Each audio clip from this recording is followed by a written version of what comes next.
तो आखिरकार Khan study group पर central consumer protection authority CCPA ने 5 लाख का जुर्माना लगा दिया। अब ये 5 लाख का जुर्माना CCPA ने खान स्टडी ग्रुप पर क्यों लगाया? इसका कारण ये है कि 2022 के UPSC सिलेक्शन में फाइनल सिलेक्शन 933 बच्चों का हुआ है, 933। इसमें से खान स्टडी ग्रुप ने बताया कि हमारे यहाँ से 682 बच्चों का सिलेक्शन हुआ है। वैसे ये संभव नहीं है, लेकिन उन्होंने दावा किया और एडवर्टाइजमेंट भी विभिन्न अखबारों के माध्यम से और विभिन्न फेसबुक, इंस्टाग्राम के माध्यम से बताया कि हमारे यहाँ से 682 बच्चों का सिलेक्शन हुआ है।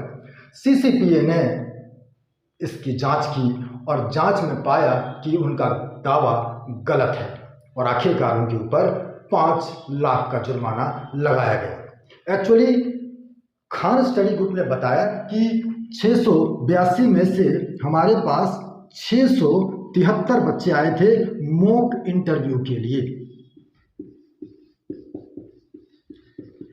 और उनका सिलेक्शन हुआ है। बाकी बच्चे हमारे पास GS के लिए आए थे। तो इसका मतलब 682 बच्चों का जो हमने दावा किया है वो सही है। CCPA ने कहा कि आपने क्या ये अपने एडवर्टाइजमेंट में बताया कि जो 682 में से 673 बच्चे हैं वो मॉक इंटरव्यू के लिए आए थे और इसे आपने फ्री में क्लासेस ली थी इसकी? तो खान स्टडी ग्रुप यहाँ पर मौन था।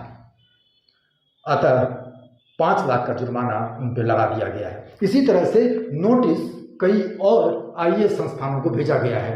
जैसे अगर बात करें तो दृष्टि ने भी अपने प्रचार माध्यमों से, विज्ञापनों के माध्यम से बताया कि हमारे यहाँ से 216 बच्चों का सिलेक्शन हुआ है, 216। इसी तरह से वाजीराव भी एक IAS की स्टडी सर्कल है, उसने 617 बच्चों का दावा किया है। शंकर IAS 336 बच्चों का और चहल एकेडमी ने भी दावा किया 352 बच्चों का। नेक्स्ट IAS 624 बच्चों का सिलेक्शन का दावा किया है और श्री राम IAS ने 200 बच्चों का दावा किया है कि हमारे यहाँ से सिलेक्शन हुआ है। बाइजूस ने भी 266 बच्चों का दावा किया है और NLO IAS ने 64 बच्चों का दावा किया है। और इसी तरह से अगर हम देखें इन 10 संस्थानों ने जो दावा किया है उसके हिसाब से जो 933 बच्चे हैं, फाइनल सिलेक्शन 933 बच्चों का हुआ है और अगर इन संस्थानों को जोड़ दिया जाए तो एक्चुअल में सिलेक्शन केवल 10 संस्थानों का 3507 बच्चों का सिलेक्शन होना चाहिए था, लेकिन फाइनली केवल इतने बच्चों का सिलेक्शन हुआ है। तो ये मिसगाइड किया गया है बच्चों को कि हमारे यहाँ से इतने बच्चों का सिलेक्शन हुआ है, जो कि नहीं हुआ है।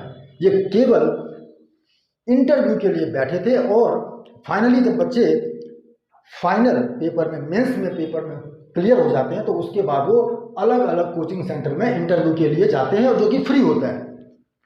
तो इस आधार पर CCPA ने पाया कि इन सभी संस्थानों ने लोगों को, बच्चों को, अभ्यर्थियों को, कैंडिडेट को मिसगाइड किया है और इसी आधार पर खान स्टडी ग्रुप पर 5 लाख का जुर्माना लगा दिया गया है। और भी जो संस्थान है उनको नोटिस दिया गया है और नोटिस का जवाब मांगा गया है। यहाँ तक कि इकरा IAS, वो भी एक जाना माना नाम है, उन पर भी 1 लाख का जुर्माना लगाया गया। उनका केस अलग है। असल में बताया गया है जो इकरा है, इकरा की स्थापना 2018 में हुई है और इन्होंने दावा किया कि जो 2015 के जो फर्स्ट और सेकंड स्थान प्राप्त कैंडिडेट हैं, टीना डाबी और अथर आमिर, इनका सिलेक्शन इन्होंने किया है। तो ये क्या पॉसिबल है कि जिसका निर्माण ही 2018 में हुआ है वो 2015 के बच्चों का सिलेक्शन का दावा कैसे कर सकता है? इस आधार पर उन्हें 1 लाख का जुर्माना उन पर लगाया गया है। तो इस तरह से हमें ध्यान रखना होगा कि जब भी कोई विज्ञापन आता है तो उन विज्ञापनों को बहुत ध्यान से हमें पढ़ना चाहिए और उनका सही पता लगाना चाहिए। ये अच्छी बात है कि सेंट्रल कंज्यूमर प्रोटेक्शन अथॉरिटी ने ये बातें हमारे तक पहुंचाई है।